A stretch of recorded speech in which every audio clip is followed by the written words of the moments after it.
Hi everyone, we are going to start with angular momentum. It's on page 364. So now we will look at the concept of angular momentum. It is angular because it is for rotational motion or rotating objects. And first let's recall how we define momentum for translating objects. We used small case p for a single particle, and again this is linear momentum. It is a vector, that's why it's bolded, and that was equal to mass times velocity. Velocity is another vector, that's why it's bolded.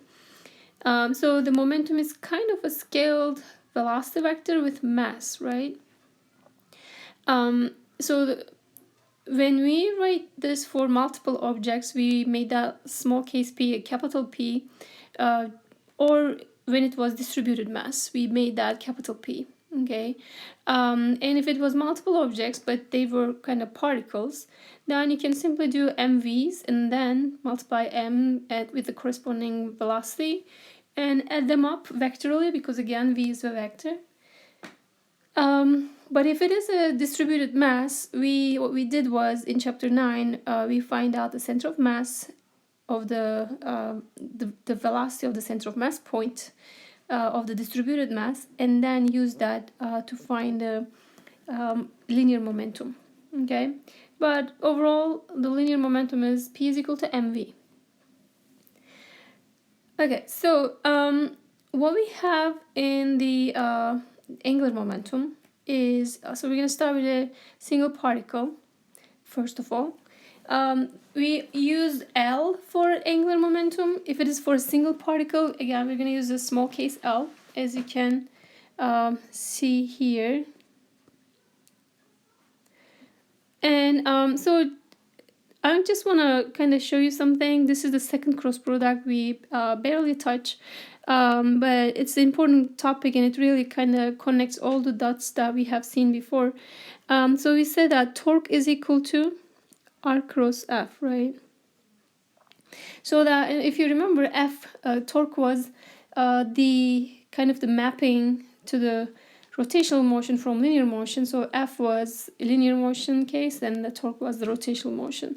Just like that, R cross P, the linear motion case is the linear momentum P, is related to the angular momentum L.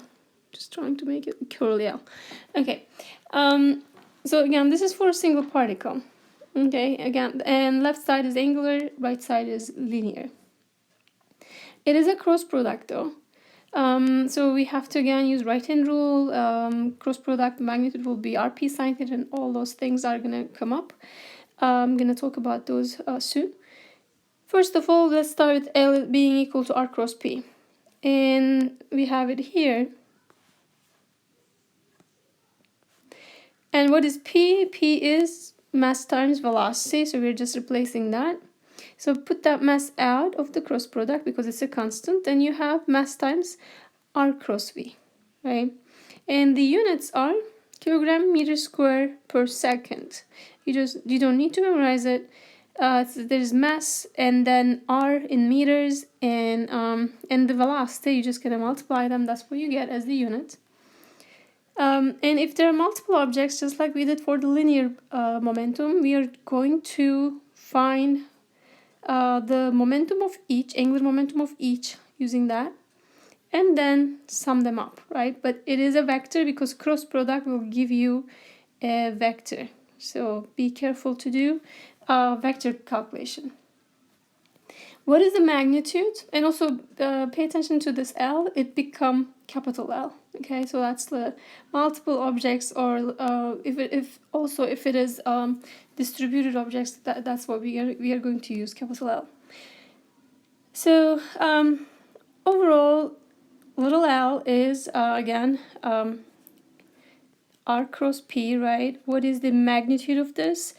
That's gonna be then, since we use it with torque was R cross F, and the magnitude of torque was R F sine theta. Now it's the same thing. The first vector is magnitude R, and the second vector is magnitude is P in the cross product, and multiply by sine theta. Theta is the angle between R and P in this case, and you can also change P to MV. And how do we find the direction? It is from the right hand rule. So let's just check the figure here. So what we have here is a mass being thrown upward and has a velocity v. Theta is coming up later, so don't worry about theta yet. So it is not rotating, it's just a ball, maybe you're just throwing upwards. So to have angular momentum, you don't need to have the object to be in rotational motion. It may still have angular momentum even if it's going in a straight line. Okay, first thing is we need the origin. Okay, so we are making our measurements from here, this point. This is the origin, so we define the r from the origin to the mass we have. Okay, and if you extend that line, then this is your angle theta here, right there, with the velocity vector, because the object is going upward. And then there are a couple of things that I want to talk about here. For example, I'm gonna clear up my couple of things. So this is gonna be the mv sine theta, right? Because this vector here is perpendicular to that dashed line and the line of r. And you can simply find the momentum in this case. Let me show that too. P is mv. So that vector also could have been like velocity, so you can find velocity vectors like that, components of velocity vector. So this would be v sine theta. But when you multiply by mass, then you get the momentum of that component. So we are taking that component. It's not an x, not a net y, not a z component. We are taking that because it's perpendicular to r. Okay, as you can kind of see it here. This is mass times perpendicular velocity to the measurement of r vector. Okay, so that's what really is important here, because we are dealing with cross products. We are, and you know that r cross p gives you rp sine theta.